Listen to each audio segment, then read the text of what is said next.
What screams I'm upper class? A wealthy couple I know has twin Steinway concert grand pianos in their ballroom-sized living room. Neither of them plays a note on these elegant pianos that are worth about $185,000 each, Steinway Model D, 9 feet. So they hire me to play for special occasions. In the interim, the two grands just sit there as part of the room's decor. How do they play/feel?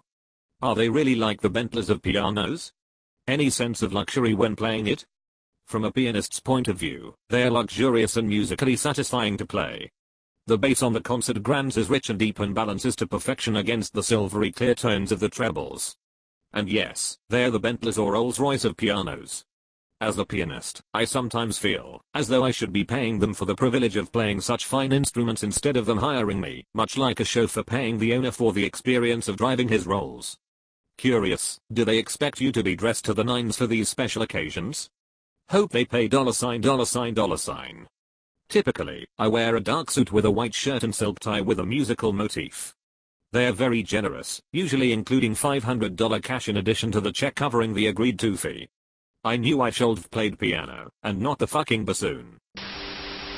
Being enormously more concerned about how long something will take to get done, rather than how much it will cost. Edit, when the dollar amounts in question are very large. Signing up for Amazon Prime doesn't make you part of the 1%. I know a woman who paid $250,000 to rush the delivery service of a car from overseas. Was like a 10-day difference. Heh. Paying Amazon $125 a year for 2-day delivery is my limit for that sort of thing. Solution, buy a car on Amazon. Frequency of travels. I work around a ton of upper class people and many of them travel so much they are practically locals at some restaurants. They also focus on lesser known, yet elaborate spots. I used to be a dancer teacher. I taught at one school in a wealthy area, and one school middle class area. I never had a full class of students at the wealthy school, because someone was always on vacation. In the middle class school we would call parents, if they didn't show up cause it was much rarer lol.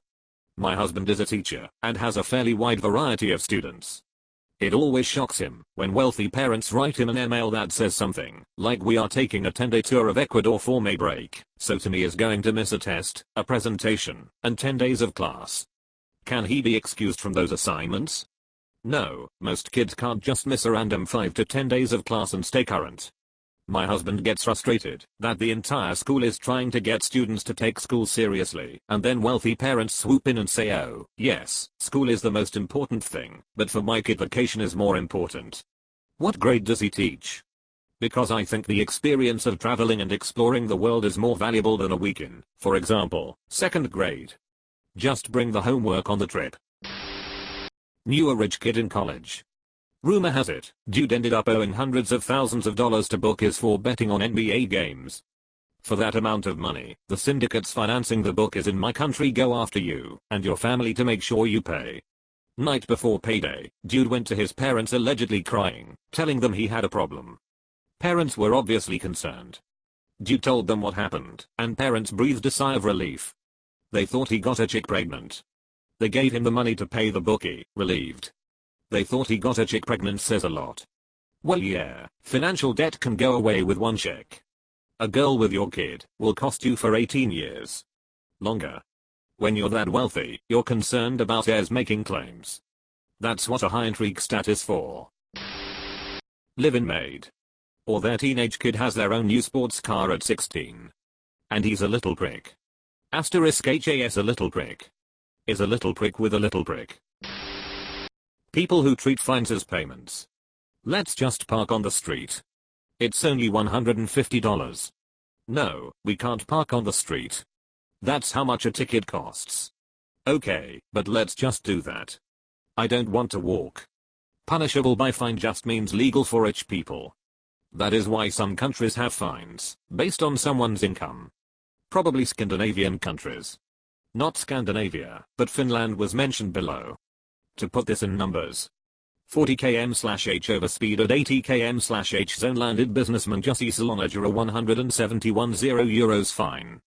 This was in 2004, Berger units.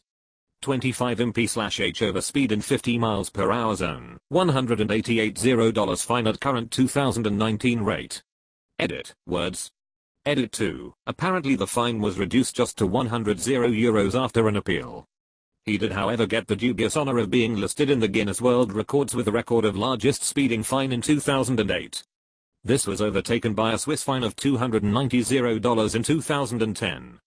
THX for putting that in burger units, but next time can you also tell us in fried chicken? It gets confusing when half of use the burger and the rest use fried chicken. Not knowing what ordinary things cost, like a banana or pair of socks. It's one banana, Michael. What could it cost? $10.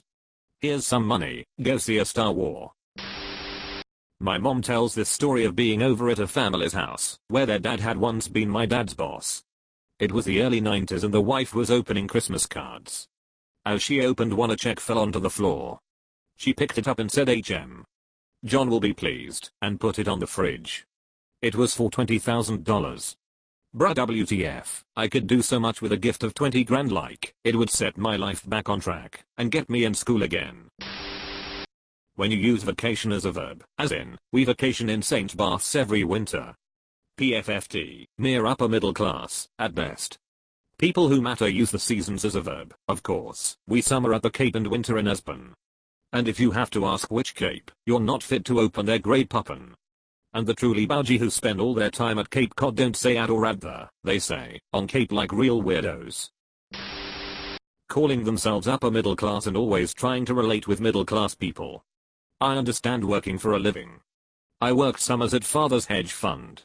And I didn't get any special treatment either. I was only paid $25,000 a month, and I had to take the helicopter to the Hamptons on the weekend, because he wouldn't let me off work until noon. And can you believe my office didn't have a good view? We didn't even get MLK Day off from work. Talk about slavery.